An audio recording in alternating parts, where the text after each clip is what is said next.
keeping you connected, and there's all kinds of ways to stay connected and to make a difference. You heard the witness, a powerful witness of pro-life leader Lynn Mills talking about the need for more sidewalk counselors, and she's asking you to contact her, of course, and that's one way to make a difference. The other way is to, in another way, maybe roll up your sleeves and get out there and literally physically clean up the neighborhood, and that's what's happening in the Detroit area yet again. On the phone with us, we have Father J.J. Mesh from the beautiful Most Blessed Sacrament Cathedral in Detroit. We have Matt Karen, who was on with us the last time for their first cleanup effort. Also joining us, Naomi Yoshida, and they're all going to be getting busy and having on July 23rd from 10 a.m. to 3 p.m., and that's just a couple of days from now, obviously, another cleanup effort in the neighborhood. First, let me say hello to someone well-known to our audience here in the Archdiocese of Detroit, our good friend, Father J.J. Father J.J., good to talk to you. How's it going at Blessed Sacrament? We're doing good. We're surviving during all this craziness of this COVID, and we're keeping things moving.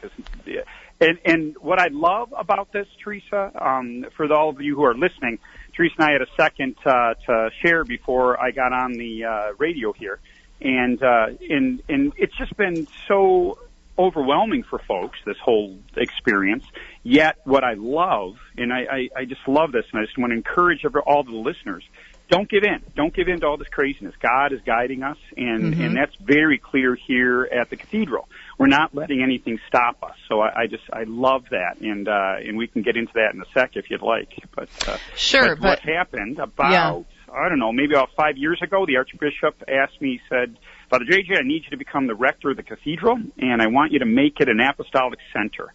And I said to him, I said, well, what do you mean, Archbishop? What does that mean? I said, well, could you define that? And he said, no, I don't want to do that. I don't want to squash your creativity because I'm an artist and all that stuff that you and I, Teresa, have talked about before. And so what we've done, to make a long story short, we're now the Cathedral of the Arts, and we're doing all these wonderful things, and we're following Unleash the Gospel, that amazing letter that the Archbishop wrote. And I put together this team of people from all over the Archdiocese to really make this a world-class cathedral. And one of those individuals works on a committee with a group called MHT, hence why we have Naomi here. She works with them and Matt. And so what we did first is not just to do these creative things that we're doing here at the Cathedral to draw people in, but we're also following Unleash the Gospel, meeting people's needs. And we don't want to be just if you've ever been here to the Cathedral, it is, like you said, it's amazingly beautiful. It's this gorgeous Norman Gothic cathedral, and people always say, oh, you're that big stone church. We're the biggest one on Woodward.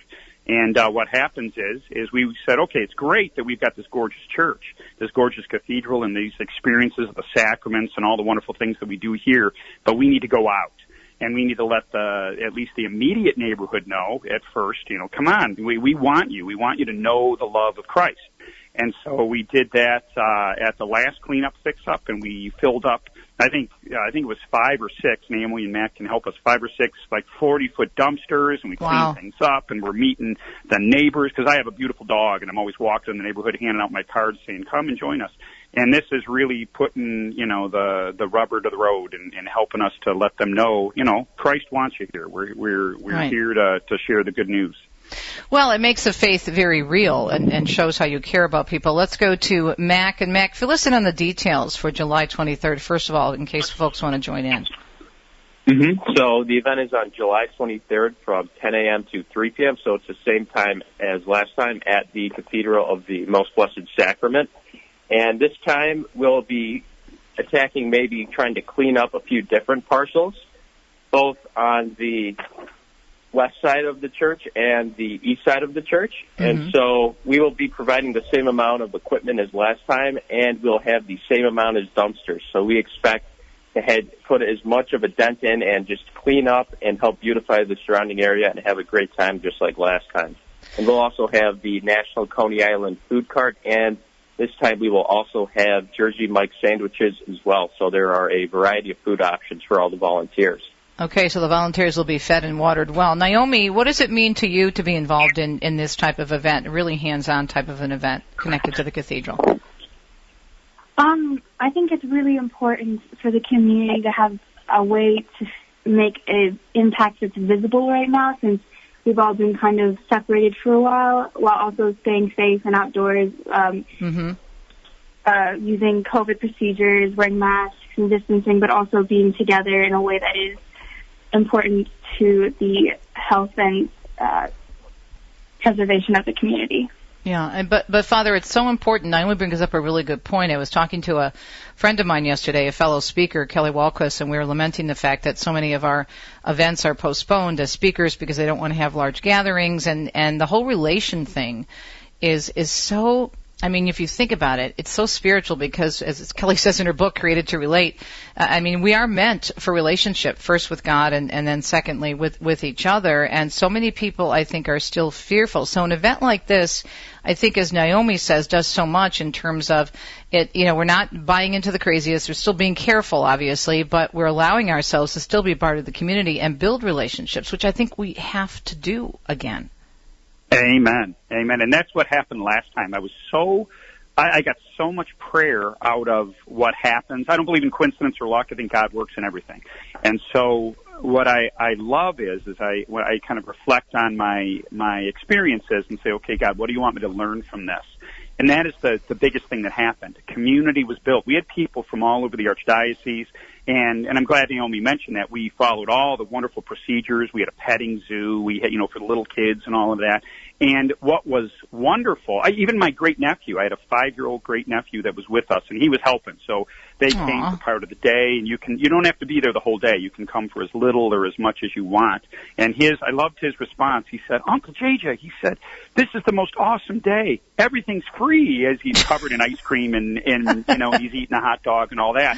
And so what I think is really great is that, God is freely giving. And what my nephew Lewis has shared with me, I'm like, wow, everything's free and God's not going to be stopped. And we're building community. There's people coming here now and saying, wait, there's something happening here. Even with all this darkness, God is still working. And you can be about that. We had priests. We had, the Archbishop's going to be present. We had just wonderful things. We began with prayer. We ended with prayer. It was an amazing, faith-filled, and as Naomi said, community-building opportunity.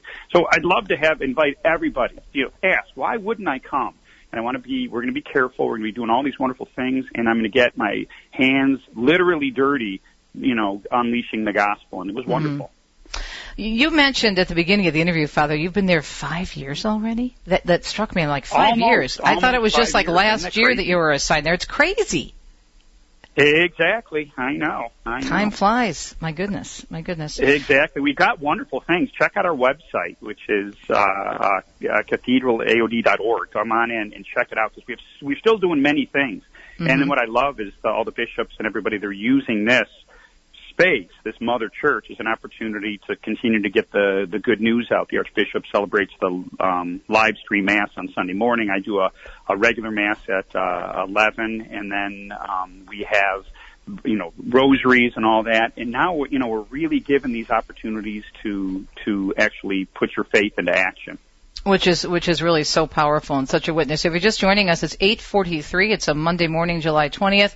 Chatting with the rector of Most Blessed Sacrament Cathedral, our friend Father JJ, also Matt Karen and Naomi Yoshida, all involved in this beautiful event coming up on July 23rd, which is Thursday from 10 a.m. to 3 p.m. So, Mac, do people just show up or do they need to call to help out, to volunteer? Is there a process they have to go through? There is not. They just need to show up, and they can view the 990 community calendar, which we've posted a flyer and map. And so once they first arrive, they will be given a shirt, so that way they don't get their own clothing dirty.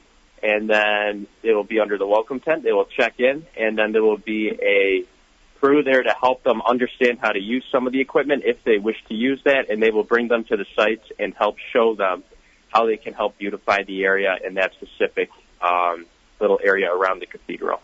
Nice. And Naomi, when you think about the last cleanup effort, what comes to mind in terms of the way the community reacted? I think it was so important that so many community members were present and able to help out, because I think that was what made it so impactful, was all these people from the Metro Detroit community, whether very close to the area or a little further away, coming and joining together to make this place more beautiful. Yeah, well, the church itself, Father, the cathedral is so stunning when you pull up to it, but this is really bringing it to life in a new way. So do you think you'll move like beyond maybe, Father, the area around the cathedral and go maybe into another neighborhood along Woodward? What are you thinking or praying about in terms of moving? Yeah, that is our plan. We decided to do the first ring just right around, because it can be seen kind of daunting and overwhelming. But we've got so many wonderful things that keep being laid open for us. In these last years, we put together a master plan for what we're doing, and that is part of the plan. We're going to continue to reach out, continue to invite people in, and be, just about that. And it's having an effect. There was somebody who drove by as I was, just walking past at the end of the day. You're feeling so satisfied. And this lady stopped her car and she said, my mom and my aunt grew up in this area. And she wasn't even a part of it. She just happened to see all the trucks and all this. And she just said, I cannot thank you enough. She didn't even know who I was. I got the T-shirt on that I had and my baseball cap and because I'm bald and need that sun covering. And so we've got, so it was great. And she was so happy. She said, I can't thank you enough. And it was just such a beautiful gift. So come and join us in this beautiful gift. Well, Father, before we let you go, let's wrap up and talk a little bit about putting this fear aside. A friend of mine, Richard Lade, a wonderful speaker, African-American brother in the Lord, always says, think of the word fear as an acronym, false evidence appearing as real. And again, not that we're not cautious and take the precautions that we have to take, but a lot of people I'm sensing are still very fearful of the world, fearful of COVID. I'm very frustrated because I'm seeing, and you know me, Father, my media background, I feel like there's an attempt at brainwashing in trying to convince people to not go anywhere, to stay home, stay in your backyard. If people want to have a staycation, that's fine. It's their choice. They're adults. They can choose that. But I also think people should get back to living. And if they had plans maybe to go camping or to go to maybe just a weekend with the family, take them away up north or to a hotel, you can do that and still be safe, and you can be part of the community again. I just don't want people to sit there and say, I can't do anything, and I'm feeling a lot of that right now. What are your thoughts as we wrap up? No, and I think that especially when you take all the correct precautions, you need to live your life. Christ gave us, he said, I came that you might have life and live it fully, and that's what we're called to be about. And I think that because we offer all these precautions, come, do it. Get your hands dirty. They're missing this. Come to Mass here. We have all the correct separation that you do with the pews, and how we offer the Eucharist. It's all following this, and we've had no issues at all, and so it's wonderful in that regard. So yes, get your hands dirty. Pray about it. I said that's the number one thing. Bring to prayer. Ask the Lord what he wants you to do, and then act. And then in regards to your buddy who talked about fear, Jesus said that more than anything else, don't be afraid. Don't be afraid. Be not afraid. But it's natural to have the fear. We naturally have it. But be courageous. And that's what I think the Lord has asked us to be about. He sent us on mission. We got the Holy Spirit.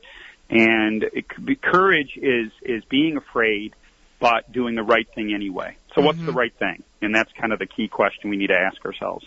Yeah, absolutely. Father, thanks so much. Great to speak with you again. God bless you for all the wonderful things you're doing at the beautiful Most Blessed Sacrament Cathedral. Give us the website again, Father, if folks want more information in addition to the event later this week.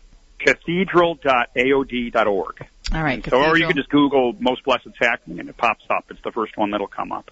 All right. Well, I hope you have a great turnout. And, Mac, I understand before we let you go, the last interview we did helped a little bit, right? Oh, absolutely. It brought tons of people that said they heard it on 990, both the live and other kind of promotions that we have going, and it definitely brought a lot of people. We social distanced, and we had a great time. Thank you for that. Well, thank you, because this is what the listeners need to hear, that the donations they make to us are making a difference, and we're having a direct impact on our local community, which is why we do Catholic Connection and other shows. Thank you all so much for your great efforts, Matt, Karen, Naomi, Yoshida, and Father JJ. Most Blessed Sacrament Cathedral, a big neighborhood cleanup event coming up this week, July 23rd from 10 a.m. to 3 p.m. All you have to do is show up. Just be there, and they'll put you to work for a good cause. We'll be right back. It is a Monday morning. We'll wrap up and let you know what's coming up in our next hour of Catholic Connection. Stay tuned.